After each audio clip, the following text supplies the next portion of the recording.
Hi there, my name is Peter Bates and I'm talking about some reduction techniques around proximal tibial fractures. On the screen here you can see your classic deformity you get in a proximal tibia. It's a valgus, as you see on the left, and apex anterior, as you see on the right. How do you sort out? The apex anterior can be very difficult to sort out. Let's ignore the valgus for a second. Let's talk about the apex anterior. So if I was to correct that, when in your mind's eye, leave the nail where it is and just correct the alignment. What do you see? The entry point of the nail. Do you notice how it moves? It moves from where it is now higher up. That's why we always say try and get your entry point of the nail as far back as possible, because it acts against apex anterior. That can be a difficult thing to achieve though. Here we go, look, this is someone doing a suprapatellar now. Oh, suprapatellar, I won't get an apex anterior with that because I'll get a great entry point. Well, if you look there, they haven't got a great entry point, have they? Why not?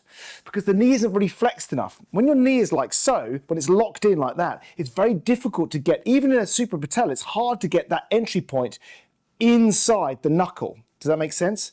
So you end up going over here, and then you ream down, and you end up with an entry point that's not particularly good. And you do get an apex anterior.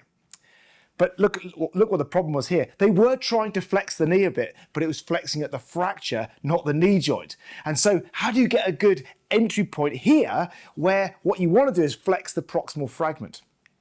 So you can see what you need to do. You can just lift your hand, of course. You can lift your hand. That's what they did here. But the trouble with that, that's okay. That gives you a better entry point, but it shoots you out the back of the tibia and it sends you off to a place you don't really want to go because it's all convoluted back there. So what can you do instead? Well, this is something I'll show you a little progression of how we work this. First of all, we started using a thing called a Jungbluff, which is like a pelvic clamp for squeezing the two anterior cortices together. And that then gives you a really nice entry point. Do you see that?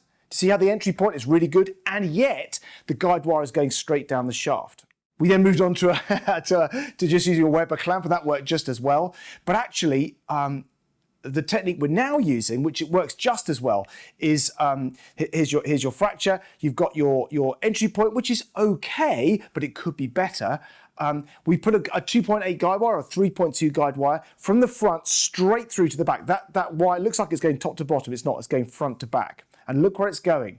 It's going on the AP view. When you look down the wire, it's going pretty much where a blocking wire or blocking screw would go front to back. Yes, slightly lateral, so that avoids your valgus. And then on the lateral view, this is the one with it apex anterior. Look, by pulling down on the wire, do you see that assistant is pulling down on the wire? Do you see that?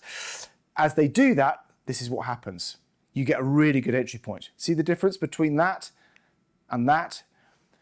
You're almost turning a flexion deformity into an extension deformity. That gives you a great entry point for your nail. You can go ahead and nail it. And as your nail goes down, do you see how you've still got a good entry point there? Do you see how on the AP, on the lateral rather, because you've got a great entry point, you don't need any blocking wires or blocking screws going side to side because your entry point was good in the first place. And on the AP, you don't need any more additional wires or blockers or anything like that because you put your wire in the right place in the first place. Yeah? So basically one 2.8 guide wire going front to back and then pulling down on it while you do your tibial nail getting your entry point. It gives you, basically sorts out any deformities that you might otherwise get in one maneuver. And then you can lock up your nail. There it is. And that's you at the end of the case. And then you take your wires out. That's my tip and trick for proximal tibial fractures, avoiding valgus and apex anterior.